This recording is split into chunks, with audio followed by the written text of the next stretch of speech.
Hello friends, स्वागत करता हूं मैं अपने यूट्यूब चैनल टीम वैकेंसी गुरु पर। तो दोस्तों, आज के इस वीडियो के माध्यम से बीटीएससी एएनएम 10,700 की रिगार्डिंग में एक बहुत ही महत्वपूर्ण जानकारी मैं आप सभी को बताने वाला हूं। वर्तमान की स्थिति बतलाने वाला हूं कि जो बिहार में कई वर्षों के बाद परमानेंट बहाली आई है उसकी स्थिति क्या है। जैसा कि आप लगातार सुन रहे होंगे, कहीं पर बीटीएससी में कहीं प्रदर्शन हो रहा है, कहीं लेटर आ रहे हैं। सभी कुछ मैं आपको बताने का प्रयास करूंगा। क्या हो सकता है आगे आने वाले समय में, सभी कुछ बताएंगे। अगर आपको ये वीडियो पसंद आएगा तो चैनल को सब्सक्राइब करके और वीडियो को लाइक करके ये हमारा मेहनत साकार जरूर जरूर कीजिएगा। अब चलिए जानकारी के ऊपर चलते हैं। तो सबसे पहले तो मैं आप लोग को वर्तमान की स्थिति बता देना चाहता हूं।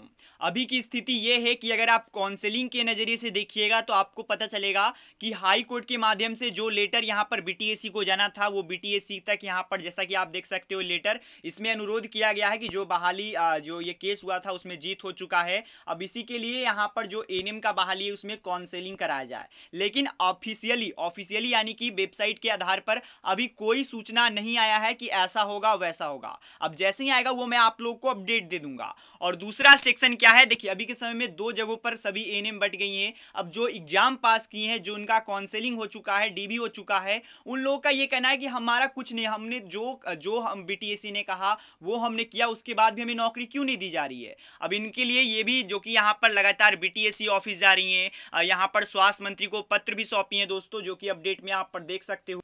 तो ये तो हो गया आपका वर्तमान स्थिति। अब मैं जो बताने वाला हूं उसे ध्यान से समझिएगा। सबसे पहले अगर आप ध्यान दीजिएगा तो देखिए, सबसे पहले एक मैं चीज आपको बताना चाहता हूं, बहुत सारे स्टूडेंट्स इससे रिलेट कर पाएंगे।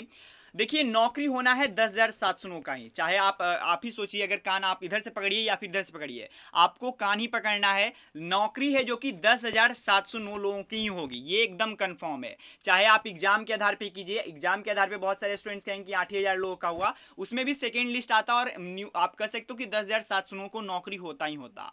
और काउंसलिंग क्षेत्र में भी यही है। काउंसलिंग में भी हालांकि शुरुआत में यहाँ पर 30,000 लोगों को यहाँ पर काउंसलिंग लिया जाएगा। आपका भी स्कूटनी में नाम आया होगा, बहुत सारे स्टूडेंट्स खुश होंगे कि काउंसलिंग हो रहा है, क्योंकि यहाँ पर हमारा जो कि स्कूटनी में नाम आ चुका था, हम क्वालिफाइड थे। तो ज़्यादा खुश भी मत रहना है, क्योंकि देखिए वो बहुत सारे स्टूडेंट्स थे जो कि मार्जिन पर थे, यानी कि 30,000 लोगों को तो लिया तो जरूर जाएगा, पर बहाली तो 10,700 का ही होगा, ये आपको समझना होगा दोस्तों। अब इसी कारण ज्यादातर स्टूडेंट्स यहाँ पर काउंसलिंग की तरफ में ध्यान दे रहे हैं, और ये जरूर देना ध्यान नहीं है और जायज भी है, कहीं क्योंकि हाई कोर्ट के माध्यम से, न्यायालय के माध्यम से फैसला भी आया है। तो अब बीटीएससी का जो निर्णय होगा वो तो यहाँ पर काउंसलिंग के ही आधार पे वो बहाली की प्रक्रिया पूर्ति करेगी, ये तो एकदम कंफर्म है। लेकिन मैं आपको पहले ही बता देना चाहता हूं, जो स्थिति यहाँ पर जो स्टूडेंट्स पास हुए हैं, सीबीटी एग्जाम में पास होकर के डॉक्यूमेंट वेरिफिकेशन कराए हैं, उन लोगों के लिए भी मैं एक इंपॉर्टेंट बात करना चाहता हूं।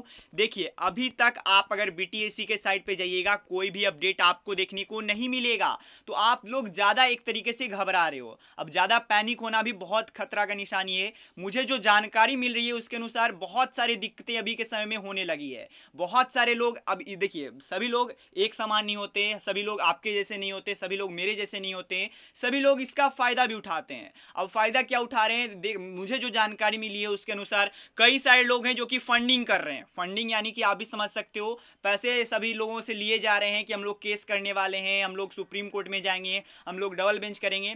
देखिए, पैसा लेना गलत बात नहीं है, मैं ये नहीं कहता हूं कि आप अपना स्थिति, आप जो भी आप लोगों के साथ हो रहा है उसके लिए नहीं लड़िए। आपका अगर मन है, आपका संविधान में यहाँ पर होता है कि राइट टू, आपके पास सभी राइट्स हैं, आपको साथ अगर कोई गलत हो रहा है तो आप लोग यहाँ पर आवाज उठा सकते हो, वो गलत नहीं है। लेकिन जो स्टूडेंट्स, जो मुझे पता है यहाँ पर कुछ ना कुछ गलत होने वाला जरूर है। यहाँ पर जो पैसे सब लिए जा रहे हैं उसका कोई भी रिकॉर्ड नहीं है, सभी लोग पैसे दे रहे हैं, किन्हीं का वो दे रहे हैं, किन्हीं का वो दे रहे हैं।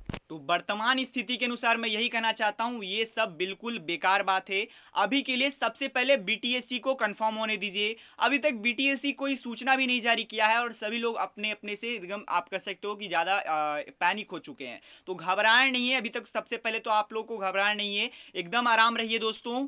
और मैं पहले ही कह देना चाहता हूं, बहुत सारे स्टूडेंट्स कहेंगे सर आप तो काउंसलिंग के पक्ष में बोलते रहते हो हमेशा। देखिए काउंसलिंग के पक्ष में नहीं बोल रहा हूं, जो न्याय दिए है, जो हाई कोर्ट ने न्याय दिया है तो आप भी समझ सकते हो कि सही बात ही है।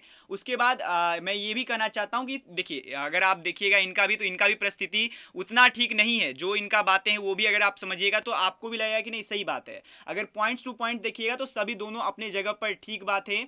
लेकिन अब ये देखना है कि बहाली होगा क्या। अब देखिए ऐसी स्थिति में होता क्या है, ना हम खेलने देंगे, ना आप किसी को मतलब कि ना आप खेलेंगे ना आप खेलने देंगे, तो क्या होगा, बीच में गेम है जो यहाँ पर गड़बड़ा जाएगा। तो आपको ये ध्यान देना है, जो स्टूडेंट्स को नौकरी होना चाहिए, जो भी स्टूडेंट्स का नौकरी होगा, 10,700 लोगों का नौकरी होना चाहिए दोस्तों। बाकी मैं कुछ नहीं कहना चाहता हूं, जब तक बीटीएससी का सूचना नहीं आ जाता है तब तक कोई भी बड़ा कदम मत उठाइए। आप लोग ज्यादा घबरा रहे हो, जो भी स्टूडेंट्स घबरा रहे हैं उन लोगों को मैं कहना चाहता हूं अभी स्थिति उतनी भी खराब नहीं हुई जितना कि आप लोग बना रहे हो। तो ये जानकारी आपको देना जरूरी था। बाकी बहुत सारे और पॉइंट्स है जो कि मैं कुछ ही देर में एक और वीडियो अपलोड करूंगा जिसके माध्यम से आप लोगों को बताएंगे। अभी के समय में थोड़ा सा समय मुझे कम मिल पा रहा है, कुछ जानकारियां और भी मैं दे सकता हूं, लेकिन थोड़ा सा समय कम मिल पा रहा है। मैं भी आपकी तरह एक स्टूडेंट्स हूँ, मुझे भी अपनी पर्सनल लाइफ में भी थोड़ा बहुत काम होता है, तो वहां पर मैं भी कर रहा हूँ। जैसे ही मुझे छुट्टी मिलता है तो मैं इसके रिगार्डिंग सभी अपडेट्स बता दूंगा। मैं वर्तमान की स्थिति यही बताना चाहता हूँ। अगर बहुत सारे स्टूडेंट्स होंगे जो कि बोल रहे होंगे कि सर आप काउंसलिंग के पक्ष में हो, तो ऐसा बात नहीं है, दोनों सही हो, अपने पॉइंट्स पर दोनों सही हो, और जो आपको करना है वो करिए। लेकिन जब तक बीटीएससी सूचना नहीं जारी करता है उससे पहले आप लोग फंडिंग कैसे कर सकते हो, ये सभी स्थिति बहुत खराब है। इसमें केवल और केवल आपका पैसा लुटाएगा, आपका पैसा लेकर कोई भाग जाएगा। ये स्थिति मत पनपने दीजिए। जो भी स्वास्थ्य विभाग और बीटीएससी करने वाली है सभी आराम से रहिए, सब कुछ होने वाला है, सिर्फ आपको वेट करना है। सिर्फ मैं यही कहना चाहता हूं, बहुत वर्षों के बाद आई है परमानेंट बहाली और इसे बेकार जाने मत दीजिएगा। और जितना आप लोग जिस प्रकार से ऐसे कर रहे हो उसके कारण से ये बहाली और अटकी रहेगी। जैसा कि आपको पता होगा जेई का क्या हुआ है, 5 वर्षों से, जी हाँ दोस्तों 5 वर्षों से स्थिति बनी हुई है। किन्हीं का शादी हो रहा था वो शादी रुक गया, बहुत सारी स्थिति होते हैं जो कि आपको समझना होगा। तो बाकी मैं ज्यादा कुछ नहीं कहूंगा। बहुत सारे लोग होंगे जो कि इस वीडियो को देखने के बाद हो सकता है उनमें दूसरा बात भी उनको लगता होगा, लेकिन मैं जो बताना चाह रहा हूं वो इंपॉर्टेंट है कि जब तक सूचना ना आ जाए तब तक आप लोग कुछ मत होइए, पैनिक मत होइए। जैसे ही अपडेट आता है मैं आपको बता दूंगा। बाकी वीडियो बहुत लंबी हो गई है, धन्यवाद वीडियो देखने के लिए, मिलते